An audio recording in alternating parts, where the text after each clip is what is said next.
Se a gente pudesse evitar tragédias como a que aconteceu na série Adolescência com uma simples conversa? Eu sou o psicólogo Ricardo Chagas Nascimento e por aqui eu faço análises psicológicas de filmes, séries e personagens. E hoje, finalmente, eu vou falar sobre a série Adolescência, que eu só não falei ainda porque aconteceu dela viralizar bem no momento que eu tirei férias. Como muita coisa já foi discutida sobre a série, os perigos do pensamento misógino, a importância de monitorar os adolescentes na internet, eu quero propor um olhar diferente. Hoje eu quero falar sobre como os pais podem agir para acolher a dor dos filhos e, diferente do que muitos pensam, essa não é uma tarefa fácil. Eu quero começar pelo que eu considero a base de tudo: o pensamento crítico.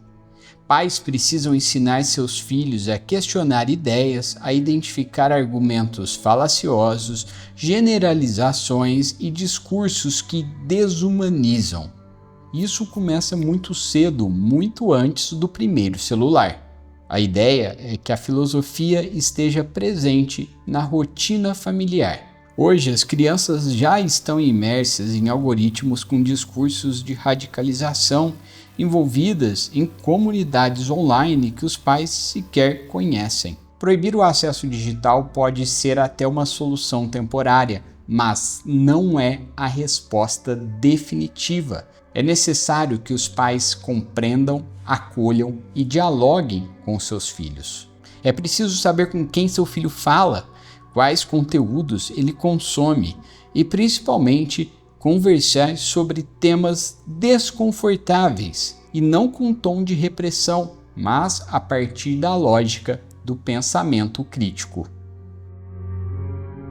É muito importante questionar principalmente a normalização dos pensamentos misóginos no dia a dia. Frases repetidas em rodas de conversa, em memes, em vídeos virais ou até no almoço de domingo, frases como "mulher gosta mesmo é de homem que pisa", "quem não pega ninguém é perdedor", "se expor é coisa de idiota". Esses discursos, mesmo quando em forma de piada, moldam crenças que no futuro podem se tornar comportamentos extremos. Lembre-se, o adolescente está em fase de desenvolvimento. Imagina um ser todo fragilizado, com autoestima baixa, sede de pertencimento. Agora pense como esses discursos podem ser distorcidos se tornarem verdades absolutas na cabeça desse adolescente. Desde o início do século passado, Freud já identificava um viés dicotômico masculino a respeito das mulheres e ele nomeou esse fenômeno de complexo de Madonna prostituta. Em outras palavras, é a ideia de que muitos homens enxergam a mulher sem nuances, ou como cuidadora, como mãe, ou como objeto sexual. Essa visão generalizada sobre as mulheres, a crença de que são manipuladoras ou não prestam, aparece como um atalho mental para justificar as frustrações, tanto na adolescência quanto cada vez mais na vida adulta. Em vez de entender suas próprias emoções, o sujeito transfere a dor. Em vez de elaborar o sentimento de rejeição ou inadequação, ele busca por um bode expiatório e encontra respaldo no radicalismo online. E é aí que mora o perigo. Quando a raiva não é reconhecida como uma emoção legítima e humana, ela é sufocada. E tudo o que é reprimido demais, uma hora explode.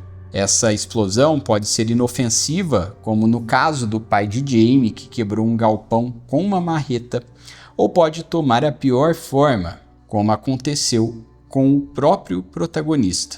Por isso, o trabalho dos pais, especialmente do pai de um menino, não é apenas corrigir comportamentos, mas é questionar crenças. Não basta dizer respeite as mulheres, é preciso conversar o que ele pensa sobre as mulheres.